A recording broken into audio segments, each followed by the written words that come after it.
இன்னொரு வீடியோங்க. இது வந்துங்க, இப்போ வந்துங்க கோடி கோடியாக அப்பா சொத்து வச்சுருக்காரு. கோடி கோடியாக அப்பா சொத்து வச்சுருக்காரு. நாமளும் அதில் யூஸ் பண்ணுறோம்.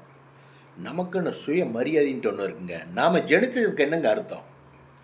இந்த இதில் வந்து நம்ம ஜெனித்ததில், நம்ம பிறந்ததில் என்னங்க அர்த்தம்? ஆம்பளை அப்படிங்கிறது என்னங்க அர்த்தம்?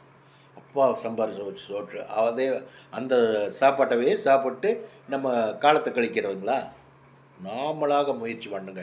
இண்டிவிஜுவல் முயற்சி வண்டி என்னங்க, ஒரு சொத்து சம்பாரிச்சோ, ஒரு வேலைக்கு போயோ, ஒரு வெட்டிக்கு போயோ, ஒரு பிஸ்னஸ் பண்ணியோ, ஏதாவது ஒரு தொழில் பண்ணியோ முன்னேறி நம்ம சம்பாதிக்கணுங்க.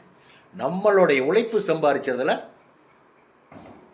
ஒய்ஃப்கிட்ட காட்டணுங்க. இதெல்லாம் என்ற உழைப்புன்னா உங்களுக்கு மரியாதை ரொம்ப உயர்வாகும். உங்களை ரொம்ப பாராட்டுவாங்க, ரொம்ப பாராட்டுவாங்க. உங்கள் பிள்ளைகிட்ட சொல்ல, இதெல்லாம் நான் சம்பாரிச்சதம்மா, இண்டிவிஜுவலாக நான் சம்பாரிச்சது. பிள்ளைக்கு பாராட்டு. உங்களுக்கு வர்ற மருமகன் பாராட்டுவார்.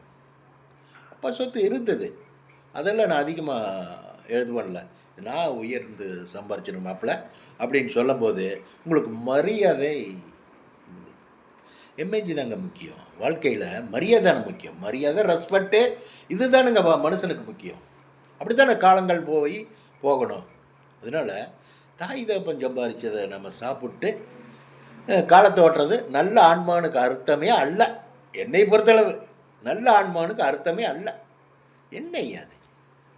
நாம் சம்பாதிக்கணும், நாம் வேலைக்கு போகணும், நம்ம ஒரு பிஸ்னஸ் ஆரம்பிக்கணும். அப்பா பணத்தில் பிஸ்னஸ் ஆரம்பித்தா கூட அந்த நம்ம சம்பாரித்து அப்பா பணத்தை பிஸ்னஸ் காசு கொடுத்தது திருப்பி கொடுத்துடணும். அப்போ இறந்ததுக்கப்புறம் பார்த்துக்கலாம். என்னங்க, அப்போ இறந்ததுக்கப்புறம் பார்த்துக்கலாம் அப்படிங்கிற மாதிரி வாழணுங்க. அதாங்க வாழ்க்கை. எனக்கு தெரிஞ்சு சொல்கிறேங்க. சரிங்களா? வச்சுட்டுங்களா? ஓகே.